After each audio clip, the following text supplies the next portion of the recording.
La prochaine fois, préparez un sandwich comme celui-ci, c'est facile et c'est délicieux. Allez, dans un bol, on va rajouter 2 œufs. On va assaisonner avec du sel. On va aussi rajouter une pincée de poivre noir et on va saupoudrer d'origan. Allez, on mélange bien les œufs avec les assaisonnements. Et une fois que les œufs sont bien mélangés aux assaisonnements, on poursuit avec le reste de la recette. Donc ici, on verse les œufs directement dans un appareil à sandwich. On le fait avec précaution pour éviter les dégâts. Et on va pouvoir répartir les œufs uniformément sur les tranches de pain.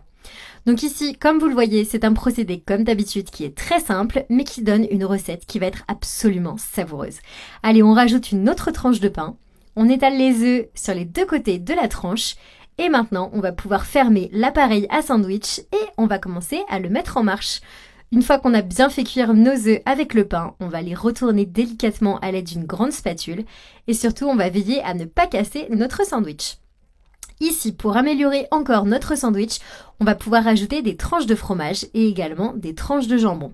Donc là, tout simplement, vous allez alterner les tranches de fromage et de jambon. Donc on recouvre la tranche de jambon de fromage, vous ajoutez une autre tranche de fromage, vous rajoutez également ici des tranches de tomates. Maintenant, vous allez pouvoir rajouter de la laitue. Et maintenant, on n'a plus qu'à fermer notre sandwich à l'aide d'une autre spatule. Et maintenant, eh bien, il est grand temps de faire cuire notre sandwich pendant quelques minutes supplémentaires. Donc là, vous refermez simplement l'appareil à sandwich et vous poursuivez la cuisson pendant environ quelques minutes. Donc là, moi ici, j'ai fait cuire pendant environ 2 minutes. Le sandwich est prêt. Et comme vous le voyez, c'est une façon différente et rapide de préparer un délicieux sandwich. Donc là maintenant, on n'a plus qu'à servir sur une assiette et on va en préparer encore un autre avec l'appareil à sandwich qui est encore chaud. Lorsque vous faites cuire vos œufs, répétez simplement le processus et retournez les œufs avec les tranches de pain. Là, bien sûr, vous ajoutez la garniture de votre choix. Vous ajoutez une cuillère de fromage frais en l'étalant bien pour rendre le sandwich encore plus crémeux. Le fromage frais, ça fond dans les œufs chauds, ça devient absolument délicieux.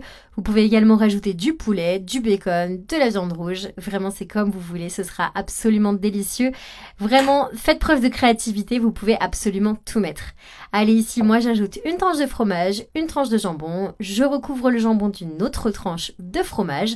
Je continue. Ensuite, je vais également pouvoir rajouter de la tomate. Et bien sûr, je n'oublie pas les légumes, un petit peu de verdure tout de même. Et je rajoute de la laitue. Voilà, je répète l'opération. Je referme bien mon sandwich. Alors moi ici, vous avez vu, je préfère utiliser des spatules pour éviter de casser mon sandwich. Vous fermez l'appareil à sandwich et vous laissez cuire pendant encore environ 2 minutes. Et voilà, notre sandwich est déjà prêt. Moi, j'adore cette recette parce que le fromage, il est merveilleusement fondu. Vraiment, c'est un régal. Vous n'avez plus qu'à servir vos sandwichs sur une jolie assiette. Et voilà, c'est déjà prêt à être dégusté. Le résultat est parfait.